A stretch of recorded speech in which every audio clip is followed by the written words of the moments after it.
नमस्कार, आदाब। मैं सुशील। दोस्तों, आप कल्पना कीजिए कि सत्ता और सत्ता के इशारे पर चाक चौबंद संभालने वाली अधिकारियों की टोली और फिर इन दोनों पर नकेल रखने वाली न्यायपालिका एक जैसा सोचने लगे, एक जैसा काम करने लगे, तो जाहिर सी बात है, शासन तंत्र की ऐसी बिसात को आप मॉडल नहीं कहेंगे तो क्या कहेंगे। मतलब इस बात से नहीं है कि यह मॉडल संविधान के तहत कितना सही है या कितना गलत है। बस आप मान लीजिए कि यह एक अनोखा मॉडल है हमारे मुल्क का। जी हाँ, आज उसी मॉडल की बात करेंगे, यानी गुजरात मॉडल। और आज देश की सर्वोच्च न्यायपालिका यानी सुप्रीम कोर्ट को एक याचिका की सुनवाई करते हुए यह कहना पड़ा कि गुजरात सरकार और गुजरात हाई कोर्ट यानी दोनों के फैसले अवैध हैं। जी हाँ, हम उसी मॉडल की बात कर रहे हैं जिस मॉडल के तहत भारत की सर्वोच्च न्यायपालिका सुप्रीम कोर्ट ने 2022 में हमारे प्रधानमंत्री को गुजरात दंगे में क्लीन चिट दिया था। उसी गुजरात दंगे में जिसमें सरकारी आंकड़ा माने तो 790 मुसलमान और 254 हिंदू मारे गए थे।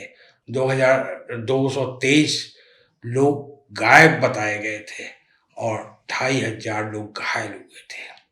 हम उसी मॉडल की बात कर रहे हैं जो आज देश के गृह मंत्री अमित शाह हैं।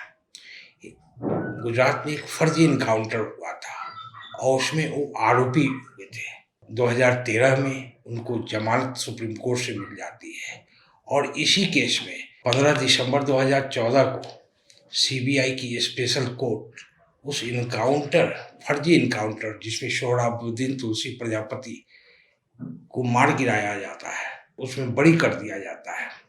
और आपको बताएं, उसके पहले 15 दिसंबर से पहले 1 दिसंबर 2014 को इस अमित शाह की इस मुकदमे की सुनवाई करने वाले जज जस्टिस लोया की संदेहास्पद मौत हो जाती है और 15 दिसंबर 2014 को अमित शाह डिस्चार्ज हो जाते हैं, बरी हो जाते हैं। हम उसी मॉडल की बात कर रहे हैं जिसमें 11 लोगों को गैंग रेप किए हुए 11 दंगाइयों को, दोषियों को छोड़ दिया जाता है। 15 साल की सजा होती है। कोर्ट 15 साल की सजा करता है और उस सजा में वो लगभग 4 से 5 साल बाहर रहते हैं पेरोल पे। कोर्ट सवाल उठाता है, न्यायपालिका सवाल करती है। अब तो सुप्रीम कोर्ट कुछ दिन पहले बिल्किस बानो की इस केस की सुनवाई करते हुए सुप्रीम कोर्ट के जज ने कहा कि गुजरात सरकार और केंद्र सरकार दोनों नहीं चाहती है कि हम इस मामले की सुनवाई करें। हम 19 मई को रिटायर कर जाएंगे, तो सरकार चाहती है कि हम दूसरे जजेस को सुने या नहीं सुने, क्योंकि जस्टिस के एम जोसेफ ने उन 11 छोड़े गए लोगों की फाइल मंगाई थी कि किस आधार पे उनको आपने छोड़ा है। ये 11 लोग कौन थे? 11 लोग वही थे बिल्किस बानो के परिवार में 14 लोगों की हत्या करने वाले, हत्या के दोषी थे। उसमें बिल्किस बानो का गैंग रेप भी, सामूहिक बलात्कार भी किया था। बिल्किस बानो की 3 साल की बेटी की भी हत्या इन लोगों ने की थी। बावजूद इस जघन्य अपराध के इनको छोड़ दिया जाता है। हम उसी मॉडल की बात कर रहे हैं जिसमें गुजरात की मंत्री रही माया कोडनानी को अभी हाल में गुजरात की अहमदाबाद की स्पेशल कोर्ट ने नरोदा गांव में 11 लोगों की हत्या में दोषी माया कोडनानी, जो 2002 में मंत्री थी, उनको बरी कर दिया गया। उनके साथ 68 और लोगों को बरी कर दिया गया। हम उसी मॉडल की बात कर रहे हैं जिसमें एक 1990 के हिरासत में मौत के एक मामले में आईपीएस संजीव भट्ट को 4 साल 8 महीने और 8 दिन हो गए हैं जेल में रखा हुआ है। फेयर ट्रायल नहीं हो रहा है, सुनवाई नहीं हो रही, जमानत नहीं मिल रही है। उनकी वाइफ श्वेता संजीव भट्ट दर दर गुहार लगा रही हैं। कल ही सुप्रीम कोर्ट में सुनवाई हुई, खारिज हो गया। हम उसी मॉडल की बात कर रहे हैं जिसमें जो जज राहुल गांधी को मानहानि के मुकदमे में दोषी ठहराता है उस जज का प्रमोशन ही गलत हुआ, आज सुप्रीम कोर्ट ने कहा। तो जब जज का प्रमोशन ही गलत हुआ, तो क्या राहुल गांधी को दोषी ठहराया, क्या वो फैसला लौट जाएगा? सुप्रीम कोर्ट ने यह नहीं बताया। हम उसी मॉडल की बात कर रहे हैं जिसमें दिल्ली के मुख्यमंत्री गुजरात यूनिवर्सिटी से प्रधानमंत्री नरेंद्र मोदी की डिग्री की कॉपी मांग रहे थे, और गुजरात यूनिवर्सिटी गुजरात कोर्ट में जाती है, कहती है मेरे यूनिवर्सिटी की मानहानि हो रही है, आप मुख्यमंत्री अरविंद केजरीवाल पर मेरा केस दर्ज कीजिए। और वहाँ की कोर्ट मुख्यमंत्री अरविंद केजरीवाल पर मानहानि का मुकदमा दर्ज करने का आदेश देती है। हम उसी मॉडल की बात कर रहे हैं जिसमें अनिल अंबानी, एक सिटीजन वेबसाइट है, सीमा मुस्तफ़ा उसको चलाती हैं, राफेल डील की एक खबर पब्लिश करती है। उस पब्लिकेशन के खिलाफ अनिल अंबानी अहमदाबाद में 7,000 करोड़ का डिफेमेशन सूट करते हैं, यानी मानहानि का मुकदमा करते हैं।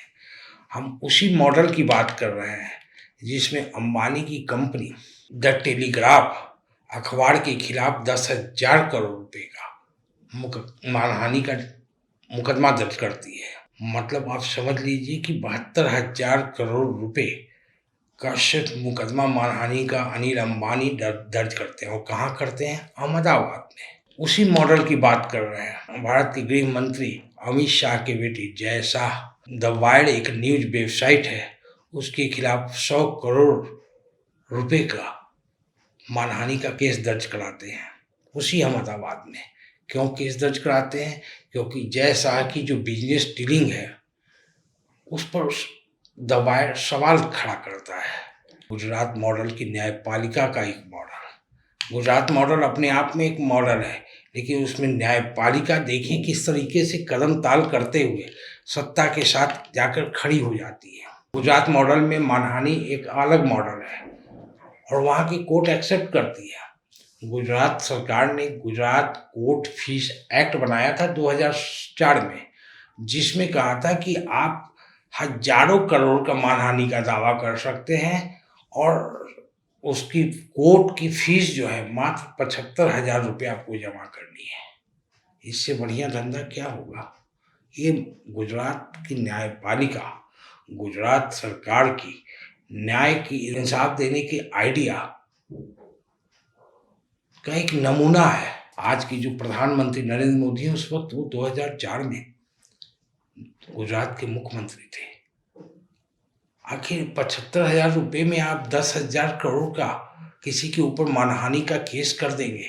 मतलब क्या था? मतलब था आप सवाल खड़ा नहीं कर सकते हैं, आप हमारी आलोचना नहीं खत्म कर सकते हैं। और देश की सुप्रीम कोर्ट देखती रही। देश के अलग अलग राज्यों में मानहानि का मुकदमा करेंगे तो अलग कोर्ट फीस उस जितने का दायर करेंगे उसके, कहीं जैसे तमिलनाडु में 1% है, 1 करोड़ का करेंगे तो 1% आपको कोर्ट फीस देना पड़ेगा। किसी राज्य में 3% है, किसी राज्य में 10% है। लेकिन गुजरात में आप हजारों करोड़ का कर लीजिए, आपको ज़्यादा से ज़्यादा 75,000 रुपये आपको कोर्ट फीस चुकाने हैं। क्यों नहीं अनिल अंबानी और अडानी मानहानि का दावा, मानहानि का मुकदमा हमारे और आप जैसे लोगों पर करेंगे? दरअसल सुप्रीम कोर्ट ने गुजरात की निचली अदालत के 68 जजों के प्रमोशन पर आज रोक लगा दी है। कोर्ट ने कहा कि फिलहाल जिन जजों को प्रमोट किया गया है उन्हें उनके ओरिजिनल पोस्ट यानी मूल पद पर वापस भेजा जाए। कोर्ट ने नहीं कहा कि इन जो जज प्रमोट होकर आए थे और जिन मुकदमों की सुनवाई की थी और जो फैसला दिया था इन जजों ने, जो जिनका प्रमोशन हुआ था, उस फैसले को वापस किया जाए, फिर से उस केस की सुनवाई हो। जज ने, सुप्रीम कोर्ट ने नहीं कहा।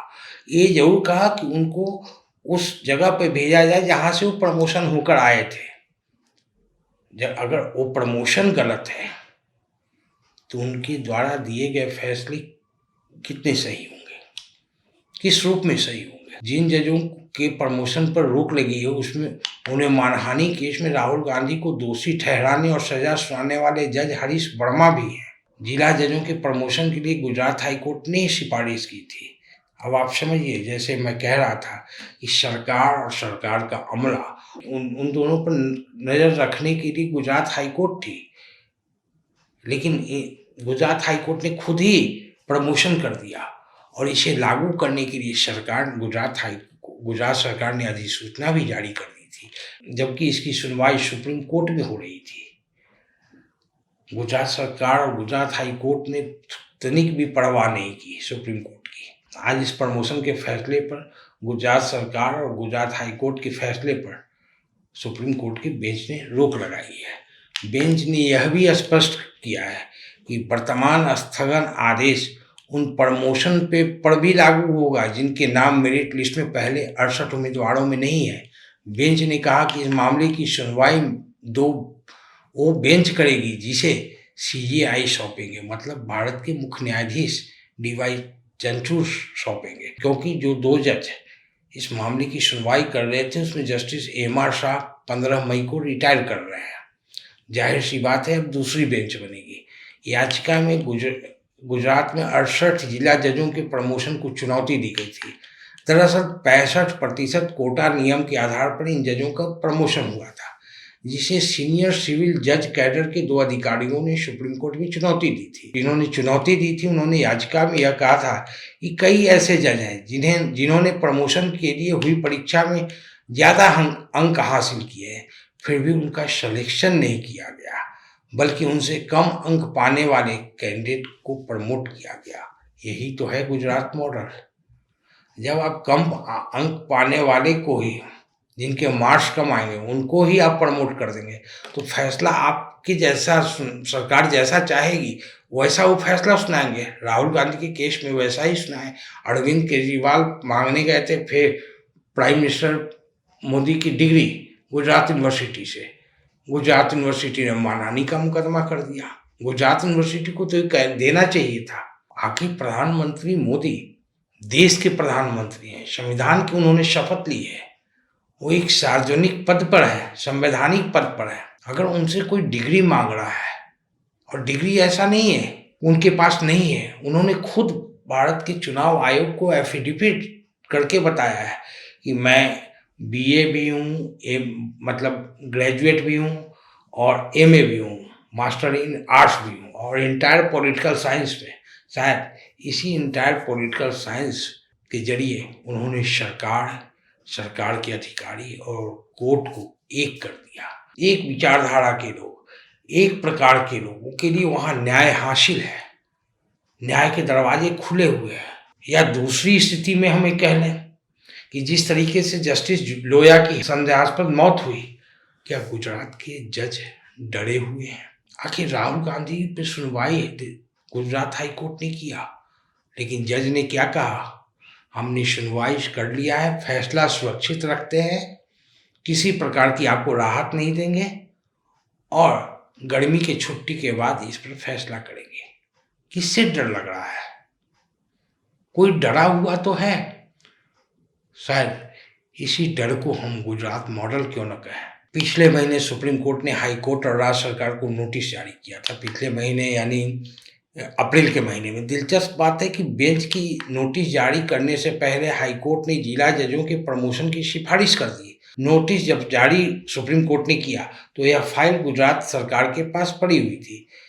नोटिस जारी होते ही 1 हफ्ते के भीतर राज्य सरकार ने जजों के प्रमोशन की अधिसूचना जारी कर दी और प्रमोशन होते ही राहुल गांधी दोषी साबित हो गए। चलिए, इस मॉडल को समझना है तो ऐसे समझ लीजिए कि 1972 में शाया हुई फिल्म अमर प्रेम के एक गाने से आप समझ सकते हैं।